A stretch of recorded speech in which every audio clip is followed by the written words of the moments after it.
Halo semuanya, perkenalkan nama saya Santa Megdelis Amarita dengan NIM 230612744 dari kelas TIPB.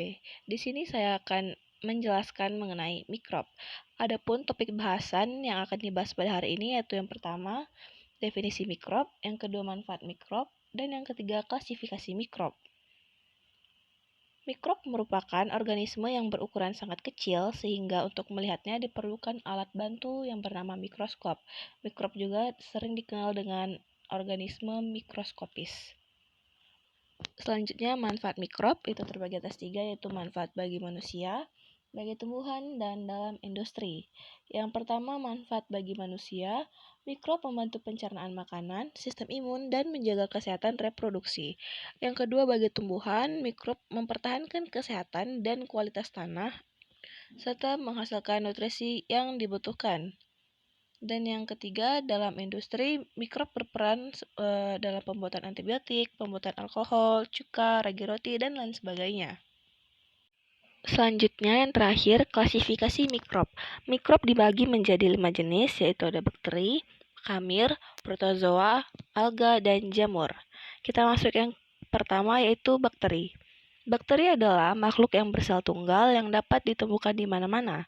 Selain itu, bakteri mudah memperbanyak diri dengan cara membelah diri. Ada 3 bentuk dasar bakteri, yaitu bulat atau kokus, batang atau bacillus, dan spiral.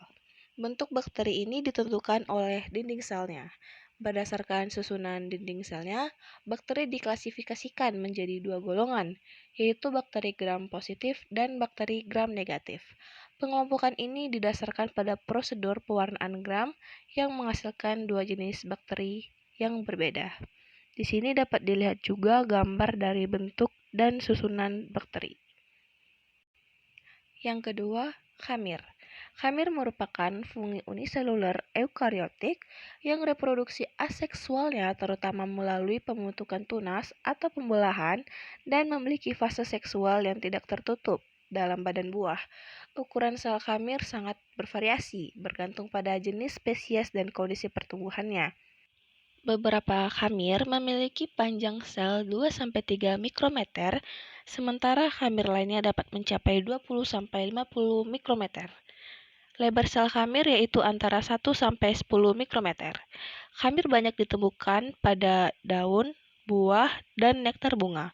Khamir lainnya banyak ditemukan di saluran pencernaan beberapa hewan, khususnya serangga dan juga beberapa ada yang bersifat patogen pada manusia dan hewan berdarah panas. Beberapa khamir hidup pada lingkungan ekstrim seperti lingkungan dengan kandungan konsentrasi gula atau garam tinggi, memiliki aktivitas air yang rendah, temperatur yang rendah, dan ketersediaan oksigen yang rendah. Selain itu, khamir juga mampu tumbuh pada makanan. Selanjutnya, protozoa. Protozoa adalah hewan uniseluler atau satu sel dan termasuk organisme eukariota. Protozoa di dalam taksonomi Avertebrata diletakkan sebagai kingdom. Banyak hewan protozoa yang hidup di perairan, juga di dalam tanah dan di dalam tubuh hewan. Sebagai fauna normal, protozoa pada umumnya bersifat aerob dan heterotrof. Yang keempat, alga. Alga adalah organisme yang mampu menghasilkan oksigen melalui fotosintesis dan mempunyai kloroplas. Alga juga mengandung pigmen lain selain klorofil untuk melangsungkan fotosintesis. Bentuk dan ukuran alga sangat beragam, dari beberapa mikrometer sampai bermeter-meter panjangnya. Alga tersebar di alam dan dijumpai hampir di setiap lingkungan yang terkena sinar matahari. Yang terakhir, jamur. Jamur merupakan organisme yang mempunyai inti sel, dapat membentuk spora, tidak berklorofil, terdapat benang-benang tunggal atau benang-benang yang bercabang dengan dinding selulosa atau kitin. Suhu maksimum untuk kebanyakan jamur tumbuh berkisar 30 derajat Celcius sampai 40 derajat Celcius dan optimalnya pada suhu 20 derajat Celcius sampai 30 derajat Celcius. Sekian penjelasan dari saya. Apabila ada salah kata, mohon maaf. Terima kasih.